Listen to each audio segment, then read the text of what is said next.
جلسہ گاہ میں وہی اساتذہ پہنچتے ہیں جو خود ذمہ دار ہوتے ہیں، جو خود فرض شناس ہوتے ہیں، جو خود درد مند ہوتے ہیں۔ اب میرا سوال یہ ہے کہ آپ نے ذمہ داروں کا مجمع میرے سامنے رکھ دیا، فرض شناسوں کا مجمع سامنے رکھ دیا، تو میرے پاس میں کہنے کے لیے کیا ہے؟ یہ تو خود فرض شناس ہیں، یہ تو خود ذمہ دار ہیں، ان کے سامنے کہہ کر جو ہے وہ میں اپنا اور ان کا وقت کیوں ضائع کروں؟ میرے سامنے تو وہ مجمع ہونا چاہیے جو ناکارہ اساتذہ کا ہے، جو اپنی ذمہ داری کو نہ سمجھنے والے اساتذہ کا ہے، جو کام چوری کرتے ہیں ان اساتذہ کا ہونا چاہیے۔ ہونا چاہیے نہیں ہونا چاہیے، لیکن ایسا مجمع مجھے فراہم ہی نہیں کیا جاتا۔ یہاں پر جو ہے وہ تمام مجھے چہرے سے پتہ چلتا ہے، تھوڑا سا اچھے برے لوگوں میں بیٹھ کر میں چہرہ شناسی بھی جان گیا ہوں، اس لیے ایک ایک چہرے کو دیکھ کر میں محسوس کر رہا ہوں کہ یہ تو ذمہ دار لوگ ہیں، یہ تو فرض شناس لوگ ہیں، یہ تو ملت کا، قوم کا درد رکھنے والے اساتذہ ہیں۔ تو اب بتائیے میں آپ کے سامنے کیا بولوں؟ کچھ نہیں کہہ سکتا۔ تو اسی لیے مجھے تردد ہوتا ہے، لیکن یہ انتظامیہ کے لوگ جو ہے وہ ہمیشہ مجھ سے کہتے ہیں کہ نہیں سر آئیے آئیے آئیے، تو میں آ جاتا ہوں۔ کل جو ہے وہ بہت اچھی بات میرے شاید فہیم صاحب نے کہی ہے، کس نے کہا کہ بھئی مان لیا ہے کہ سارے ذمہ دار اساتذہ ہیں، لیکن آپ کی جانے کی وجہ سے ان کی ذمہ داری کا احساس بڑھ جائے گا۔ تو میں نے کہا لیجیے حاضر ہو جاتا ہوں۔ چنانچہ میں آپ کے سامنے حاضر ہوں، اتنے اہل علم کے مجمع کے سامنے اگر میں کوئی ایسی بات کہہ دوں جو آپ کے منصب کے خلاف ہو، آپ کے عہدے، آپ کے رتبے اور آپ کے مرتبے کے خلاف ہو، تو مجھے معاف فرمائیے۔ اس جلسے مجاور آپا سوچ رہے ہوں گے ان کو کیسے معلوم کہ مجاور آپا موجود ہے، تو میں بتا سکتا ہوں کہ مجاور آپا یہاں پہ تشریف فرما ہے۔ اسی طرح سے فاطمہ ناز آپا یہاں پر موجود ہے، ظہیر الدین پٹیل صاحب موجود ہے، تبسم آپا موجود ہے، اتنے سینئر ترین ٹیچرز موجود ہیں یہاں پر، اور کچھ سینئر ترین ٹیچرز میرے ساتھ آئے ہیں، جس میں عامر انصاری صاحب ہیں، جن کا ڈنکا جو ہے وہ پورے مہاراشٹر نہیں بلکہ پورے ہندوستان میں بج رہا ہے، فہیم انصاری صاحب ہے، عبدالحفیظ انصاری صاحب ہے، تنویر سر موجود ہے، اور ہمارے دوست نوشاد صاحب ہیں۔ اتنے علم رکھنے والے لوگ ہمارے ساتھ موجود ہیں، تو ایسے مجمع میں مجھے زبان کھولتے ہوئے پھر کہہ رہا ہوں کہ مجھے بہت سوچنا پڑتا ہے۔ لیکن آپ یہ سوچئے کہ اگر آپ یہ محسوس کرتے ہیں کہ آپ فرض شناس ہیں، تو اسٹیگنیشن نہیں آ جائے، جمود نہیں آ جائے، آپ رک نہ جائیں۔ اس کے لیے ضروری ہے کہ اپنے آپ سے پوچھئے کہ ہم کتنے فرض شناس ہیں، کتنے فرض شناس ہیں۔ میں اپنے آپ سے پوچھتا ہوں کہ میں کتنا فرض شناس ہوں بحیثیت صحافی، تو میں اپنے آپ کو رینک کرتا ہوں کہ میں 40% فرض شناس ہوں۔ 40% فرض شناس ہوں، مطلب مجھے ابھی 60% محنت کرنی ہے 100% فرض شناس بننے کے لیے۔ سب لوگ کہتے ہیں ارے سر آپ کا کیا، آپ تو آفتاب و مہتاب ہے صحافت کے، صحافت میں جو ہے وہ آپ کے اخبار سے بڑا کوئی اخبار نہیں ہے اردو کا۔ وہ ساری باتیں درست ہے، لیکن اپنے آپ سے جو سوال کیا جاتا ہے وہ زیادہ ایماندارانہ ہوتا ہے۔ ہم اپنے آپ سے سوال کریں کہ ہم کتنے فرض شناس ہیں۔ 40% فرض شناس ہے، مطلب 60% محنت اور کرنی ہے۔ 50% ہے تو 50% محنت اور کرنی ہے۔ 60% ہے تو 40% محنت اور کرنی ہے نا۔ اب اگر مان لیے کہ ہم یہ ڈکلیئر کر دیں کہ ہم تو 100% فرض شناس ہیں، ہم تو 100% محنت کر رہے ہیں، ہمارا کنٹریبیوشن 100% ہے، ہماری کارکردگی بھی 100% ہے، تو اس کا مطلب یہ ہے کہ ہم ڈکلیئر کر رہے ہیں کہ ہمارے امپروومنٹ کے چانسز ختم ہو گئے۔ تو اگر میں بہت اچھا صحافی ہوں، یا میں جیسے تھوڑا بہت پڑھا بھی لیتا ہوں، تو میں بہت اچھا ٹیچر ہوں، تو سمجھ لیجئے میں اپنے امکانات کے ختم ہونے کا خود اعلان کروں۔ اسی لیے ہر ٹیچر کو یہ محسوس کرنا چاہیے کہ اس کے اندر اور کتنے امکانات ہیں۔ اگر وہ اپنے 6 گھنٹے اسکول کے طلباء پر صرف کر رہا ہے، تو اس کو سوچنا چاہیے کہ میں 6 گھنٹے کو زیادہ سے زیادہ کارآمد کیسے بنا سکتا ہوں، یا میں 7 گھنٹے کیسے دے سکتا ہوں، میں 8 گھنٹے کیسے دے سکتا ہوں۔ یہ سوچنے کی ضرورت ہے اس طرح سے۔ اور ایسا کرنے سے ہوتا کیا ہے؟ دیکھیے مجھے ایک واقعہ یاد آتا ہے، علامہ اقبال کو سب جانتے ہیں، شاعر مشرق. جب انگریزوں نے ان کے بارے میں جانا کہ اتنے بڑے شاعر ہیں اور اتنی زبانیں جانتے ہیں اور ان کا شعری مرتبہ یعنی ان کی شاعری کا مرتبہ اتنا بلند ہے, جانتے بھی تھے اور کچھ معلومات بھی حاصل کی, تو انہوں نے سوچا کہ علامہ اقبال کو سر کا خطاب دینا چاہیے. چنانچہ ان کو بتایا گیا کہ بھئی ہم آپ کو انگریزی سرکار جو ہے وہ آپ کو سر کا خطاب دینا چاہتے ہیں. اور اس زمانے میں سر کا خطاب یعنی بہت بڑی بات, اور کسی ہندوستانی کو ملنا اس سے بھی بڑی بات, کسی مسلم کو ملنا اس سے بھی بڑی بات, کسی اردو والے کو ملنا اور بھی بڑی بات. تو اقبال کو جب یہ معلوم ہوا, جب حکام نے یہ کہا کہ سر کا خطاب دینا چاہتے ہیں, تو انہوں نے پوچھا کہ آپ مجھے سر کا خطاب کیوں دینا چاہتے ہیں؟ تو انہوں نے کہا کہ سر بھائی کیا بات ہے, آپ کا اتنا کلام ہے, اتنی شہرت ہے آپ کی, اتنا آپ جانتے ہیں, اتنا آپ کا علم ہے. تو انہوں نے کہا کہ جس نے اقبال کو اقبال بنایا اسے کیا دینا چاہتے. تو انگریز سرکار نے کہا کیا مطلب؟ تو انہوں نے کہا کہ میرے استاد مولوی میر حسن جنہوں نے مجھے اس قابل بنایا کہ میں اتنی تصنیفات میری ہوں, میں اتنا کلام اور اتنی میری شہرت ہو سکے, اس کو پہلے انعام دیجئے, اس کے بعد میں آپ کا انعام قبول کروں گا. اب آپ سوچئے کہ اقبال کو کتنے لوگ جانتے ہیں اور مولوی میر حسن کو کتنے لوگ جانتے ہیں. اقبال کو زیادہ لوگ جانتے ہیں, میر حسن کو کم لوگ جانتے ہیں, لیکن رتبہ کس کا بلند ہے؟ آپ کہیں گے اقبال کا رتبہ بلند ہے, لیکن اقبال خود کہہ رہے ہیں کہ ان کے استاد کا مرتبہ بلند ہے. اس سے سمجھ لیجئے کہ آپ لوگ کتنے خوش نصیب. میں اتنا خوش نصیب نہیں ہوں, اپنے آپ کو محسوس ہی نہیں کرتا, لیکن آپ بہت خوش نصیب ہیں. اس لیے کہ آپ کلاس روم میں جس طرح چلتے ہیں, جس طرح بیٹھتے ہیں, جس طرح بولتے ہیں, جس طرح بچوں سے خطاب کرتے ہیں, جو آپ کے الفاظ ہوتے ہیں, جو آپ کے جملے ہوتے ہیں اور جو آپ پڑھاتے ہیں, یہ ساری باتیں طلبہ کے ذہنوں پر کس کس طرح سے اثر کرتی ہے آپ نہیں جانتے اور کبھی نہیں جان پاتے. کیا مولوی میر حسن جب اقبال کو پڑھا رہے تھے ان کو یہ احساس تھا کہ یہ اقبال علامہ اقبال بنے گا؟ نہیں بنے گا, انہیں نہیں علم تھا. کیا آپ جانتے ہیں کہ آپ کے یہاں بیٹھا ہوا آپ کی کلاس کا ایک طالب علم آگے چل کر آپ کی محنتوں سے ڈاکٹر عبدالکلام جیسا بڑا سائنٹسٹ بننے والا آپ جانتے ہیں؟ جانتے نہیں جانتے؟ نہیں جانتے آپ, اس لیے کہ یہ تو امکانات ہیں. اور اسی لیے آپ جتنا زیادہ اپنے طلبہ تک پہنچانے کی کوشش کریں گے, جتنا زیادہ اپنے آپ کو سرو کریں گے, جتنا زیادہ وقف کریں گے, اتنا زیادہ جو ہے وہ آپ کے طلبہ اس قابل بنیں گے کہ وہ مستقبل کو روشن کر سکیں, اور مستقبل میں کسی مقام پر جا کر کسی بلند مینار پر کھڑے ہو کر کہہ سکیں گے کہ میں اس مینار کی بلندی پر اس لیے پہنچا کہ وہ میرے استاد تھے جنہوں نے میرے ذہن کو سنوارا. یہ استاد کا منصب ہے, اور یہ بہت بڑا منصب ہے.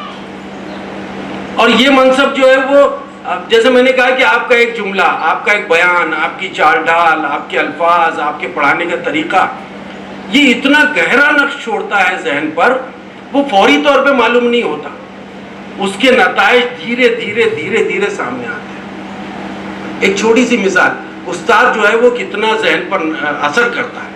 میں ہمیشہ یہ مثال دیتا ہوں کہ امریکہ میں ایک شخص ہے جس کا نام ہے لیس براؤن. لیس براؤن ایک ایسی ماں کا بیٹا تھا جس نے اسے چھوڑ دیا, کچھ وجوہات رہی, امریکہ کی بات ہے. وہ ایک دور افتادہ مکان میں اس بچے کو چھوڑ دیا گیا اور ماں جو ہے وہ وہاں سے غائب ہو گئی. لیس براؤن بہت چھوٹا سا تھا, نوزائیدہ تھا, وہ رو رہا تھا. پاس سے کوئی عورت گزری, اس نے جو ہے وہ اس بچے کو اٹھا لیا, پولیس کے پاس لے گئی. پولیس نے کہا کہ جب تک کہ ہم کو انتظام نہیں کرتے, اس کے والدین کو نہیں ڈھونڈتے, تب تک کہ آپ اس کو اپنی تحویل میں رکھیے. اس عورت نے جو ہے وہ اس بچے کو یعنی لیس براؤن کو اپنی نگرانی میں رکھا, تو اس کی پرورش کرنی شروع کی. اس کے والدین کا کوئی پتہ نہیں تھا. پولیس نے کہا کہ کیا آپ ان کو گود لینا چاہتی ہے؟ اس خاتون نے, اس نیک دل خاتون نے کہا کہ ہاں میں اس کو گود لینا چاہتی ہوں. انہوں نے اس کو گود لے لیا. لیس براؤن جو ہے وہ دھیرے دھیرے پرورش پاتا گیا, اسکول جانے لگا. اسکول جانے کے 1-2 سال کے بعد میں پتہ چلا کہ یہ بچہ تو ڈسلیکسیا کا شکار ہے. چنانچہ اس پر جب ظاہر ہو گیا کہ وہ ڈسلیکسیا کا شکار ہے تو اس کے اندر جتنا حوصلہ ہو سکتا تھا، جتنی امید ہو سکتی تھی، جتنے ایفرٹس وہ کر سکتا تھا، وہ ساری چیزیں جو ہے وہ جہاں کی تہاں رہ گئی. اس کے اندر مایوسی گھر کرنے لگی. اس کو ایسا لگنے لگا کہ اگر میں ڈسلیکسیا کا شکار ہوں تو میں نہیں پڑھ سکتا. اس پر یہ ہوا کہ جیسے جب یہ معلوم ہوا کہ یہ ڈسلیکسیا کا شکار ہے، اور ایسے بچے جو ذرا سے کم ذہن ہوتے ہیں ان پر آس پاس کے بچے ہنستے بھی ہیں، یہ ہم نے کلاس روم میں دیکھا بھی ہے. تو بہت سارے بچے اس کا مذاق اڑانے لگے کہ تم کیا پڑھو گے، تم تو ڈسلیکسیا کا شکار. دھیرے دھیرے یہ بات اس کے ذہن میں گھر کرتی چلی گئی. اساتذہ بھی جو ہے وہ جب اس کا مذاق اڑایا جاتا تو دوسرے بچوں کو نہیں روکتے تھے بلکہ ان کے ساتھ شامل ہو جاتے تھے. چنانچہ اس بچے نے طے کر لیا کہ وہ زندگی میں کچھ نہیں کر سکتا. اب لیس براؤن جو ہے وہ مایوسی کے عالم میں کلاس میں بیٹھا رہتا، کبھی نہیں بیٹھتا.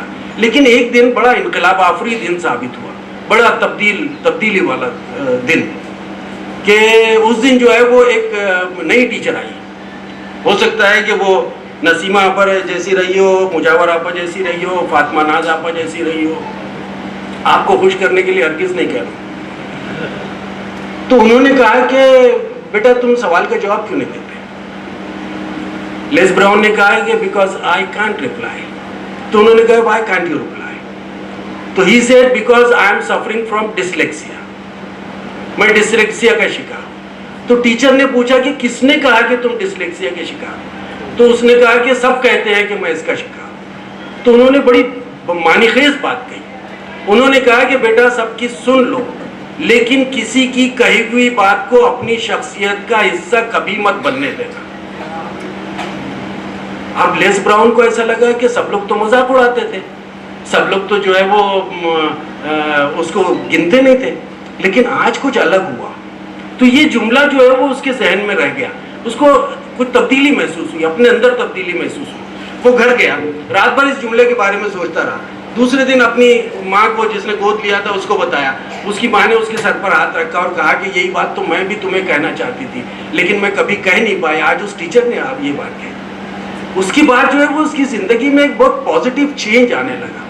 پازیٹیو چینج اس طرح سے آیا کہ اب وہ کلاس میں سب سے پہلے کھڑے رہ کر جو بھی جواب ہوتا تھا وہ دینے لگا.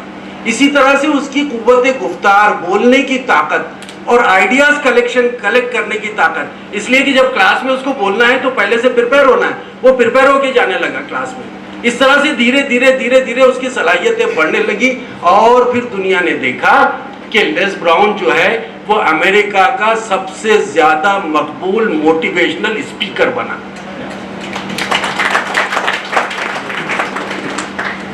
اور آپ جو ہے وہ گوگل کر کے لیس براؤن دیکھ لیجئے، LESBROWN. لیس براؤن کی پوری ہسٹری آپ پڑھ لیجئے. آپ کو لگے گا کہ اس پوری ہسٹری میں اگر کوئی ایک جملہ ہے تو وہ اس ٹیچر کا جملہ ہے جس نے اس بچے کی زندگی بدلی. آپ سوچیں، مجھے اگر میں واپس نوجوانی میں چلا جاؤں، واپس جو ہے وہ ایگزام پاس کر کے نوکری کے مارکیٹ میں آؤں اور کچھ بننے کی خواہش کروں اور مجھے کوئی کہے کہ سر آپ BEd کر لیجئے، تو میں یقیناً کر لوں گا. میں یقیناً کر لوں گا، اس لیے کہ مجھے اس کے بعد میں استاد بننے کا موقع ملے گا اور میں کلاس روم میں داخل ہونے کے قابل ہوں گا. اور یقین جانیے کہ اگر مجھے یہ موقع ملا جو شاید نہیں ملے گا تو میں اس گمان کے ساتھ، اس یقین کے ساتھ کلاس روم میں داخل ہوں گا کہ میں بھی لیس براؤن کی ٹیچر جیسا کوئی جملہ اپنی زبان سے ادا کروں گا تاکہ بچوں کی مقدر کا فیصلہ ہو جائے. تو اتنا بڑا منصب ہے آپ کا. اب آپ بتائیے کہ ہم میں سے کتنے لوگ ہیں، آپ سب ہو سکتے ہیں بھائی، لیکن ہم میں سے کتنے لوگ ہیں جو اپنے منصب کو سمجھتے ہیں؟ منصب کو سب سمجھتے ہیں، لیکن اس شدت کے ساتھ، اس گہرائی کے ساتھ وہ ہم نہیں محسوس کرتے. اب سوال یہ آتا ہے کہ سر آپ نے تو اسپیچ تو بہت اچھی دی، تقریر آپ کی ماشاءاللہ بہت اچھی تھی، لیکن سر تھوڑا سائڈ میں آئیے، مجھے سائڈ میں لے جاتے ہیں اساتذہ. اور یہ واقعہ کئی بار ہو چکا ہے.